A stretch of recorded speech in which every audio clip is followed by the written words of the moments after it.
Hi, thank you guys for coming. If you or someone you knew was in constant pain and was only given a few months to live, would you want to end your life quickly and painlessly, or have to suffer with your last months? We have the ability to euthanize our domestic pets when they are suffering, so why would we not be able to euthanize ourselves or our loved ones? Most of you have probably had to put a pet down to end their suffering, and most of you probably watched a loved one suffer with their last moments.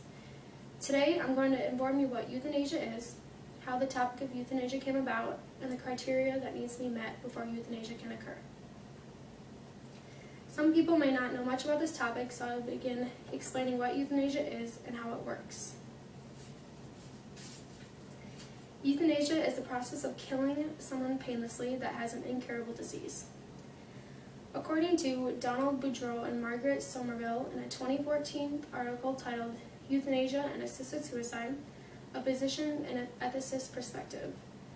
The etymology of the word euthanasia is candid. EU means good, and thanatos means death, so good death.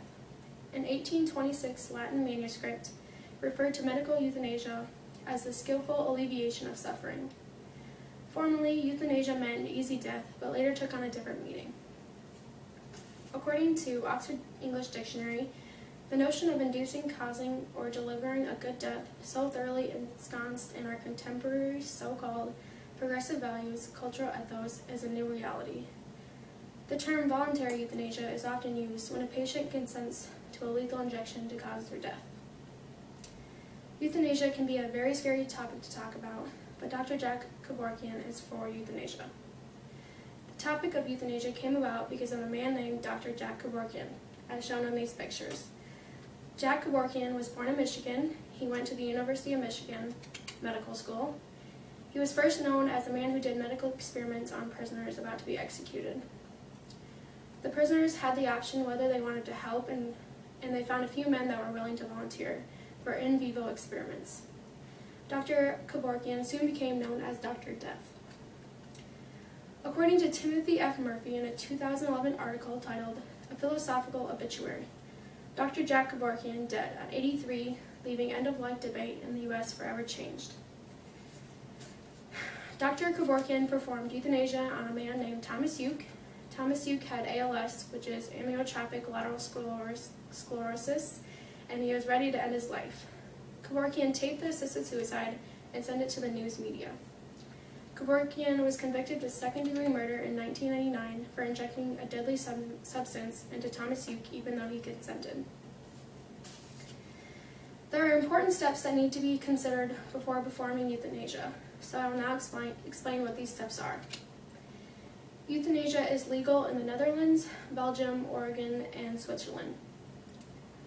According to Penny Lewis and Israel Black in a 2013 article titled Adherence to the Request Criterion in Jurisdictions Where Assisted Dying is Lawful, a review of the criteria and evidence in the Netherlands, Belgium, Oregon, and Switzerland.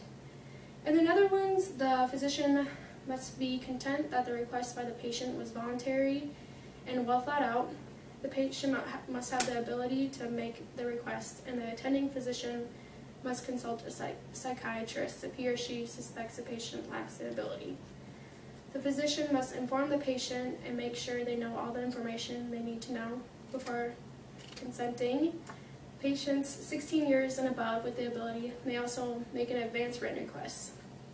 Anyone under the age of 16 that are capable are able to make a request with their parent or guardian's agreement. All these places listed above have similar criteria, so I will only explain two of the places. In Belgium, before the physician can continue on with euthanasia, the patient must be an adult and have the ability to make the request, and has to be conscious at the time the request is made. The physician must not pressure the patient, so the request must be well thought out and repeated over a certain amount of time to make sure they didn't change their mind. The physician must inform the patient about their state of health and life expectancy and other options to consider.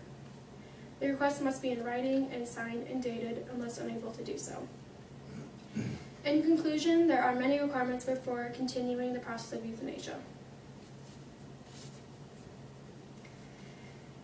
Euthanasia is a very controversial topic that some people do not know about. Euthanasia is helping someone end their life so they do not spend the rest of their life suffering. Dr. Jack Kevorkian brought this topic about when he himself performed euthanasia on a man named Thomas Uke, who was suffering from ALS. Although euthanasia has a very straightforward definition, there are many requirements that need to be met before continuing with the process. Today I informed you about what euthanasia is, how the topic of euthanasia came about, and the criteria that needs to be met before performing euthanasia. Thank you.